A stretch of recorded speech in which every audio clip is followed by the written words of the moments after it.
नाशिकच्या जागेची चर्चा सुरू झाली आणि अजितदादा म्हणाले की आम्ही सांगितलं की आमच्या आमदार आहेत खाली, आम्हाला ती सीट द्यावी. आणि विचारलं की कोण आहे तुमचा उमेदवार, तर आम्ही सांगितलं त्यांना की माजी खासदार समीर भुजबळ उमेदवार असतील. तर त्यावेळेला त्यांनी सांगितलं अमित शहा नाही, तिथे छगन भुजबळ उभे राहतील.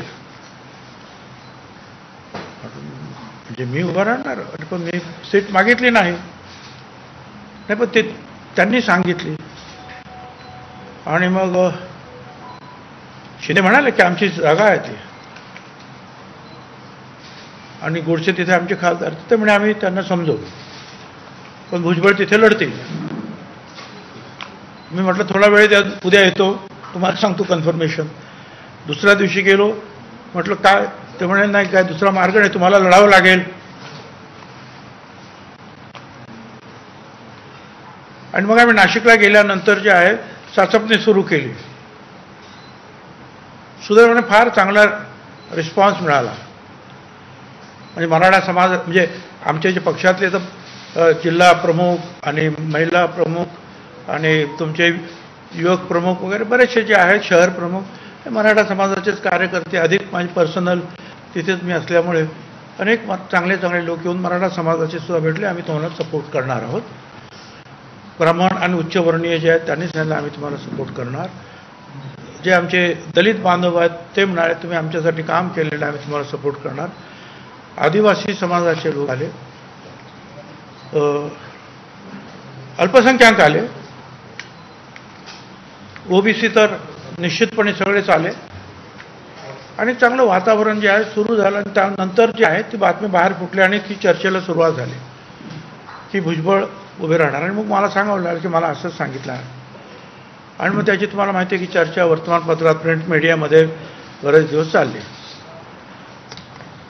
आम्ही सुद्धा जे आहे हळूहळू कामाला लागलो, लोकांशी चर्चा करायला, बोलायला लागलो. परंतु जे पुढे इथे त्या जागा जे जाहीर करताना आणि उमेदवार जाहीर करताना वेळ लागायला लागला. बरं हे सांगता हे खरं आहे का तिथे दिल्लीत असं ठरलंय याची शहानिशा करण्यासाठी मी देवेंद्र फडणवीसांना फोन केला. आणि त्यांना सांगितलं आपण समीर भाऊला उभं करूया नाशिकला. ते म्हणजे नाही, तुम्हालाच उभं राहायला सांगितलेलं आहे केंद्रातून. म्हटलं नक्की? हो म्हणे तुम्हालाच उभं करा. बावनकुळेला विचारलं, बावनकुळे मी होतो ना तिथे, मोदी साहेबांचा जो निरोप होता आणि अमित शहा साहेबांनी सांगितलं की तुम्हाला उभं राहायचं आहे म्हणून. मी होतो त्या मीटिंगमध्ये.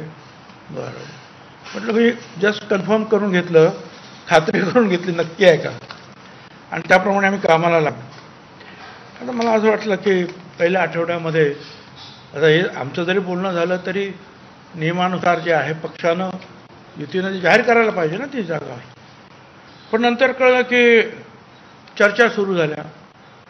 तिथे खासदारांचे काही प्रश्न होते, आणखी कुणाचे काही प्रश्न असू शकते, नाही असं नाही.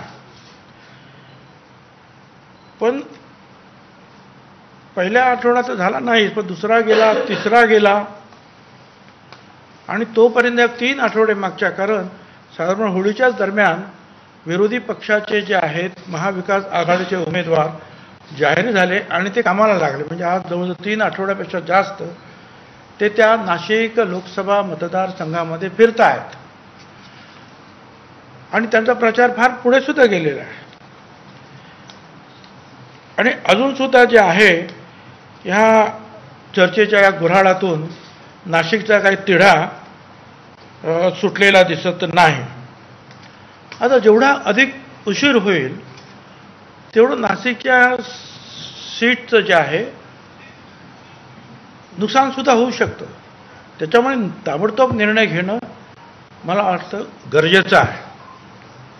ताबडतोब कोण ही जागा लढवणार, कुठला हा पक्ष आणि उमेदवार कोण, हे ताबडतोब जाहीर करायला पाहिजे.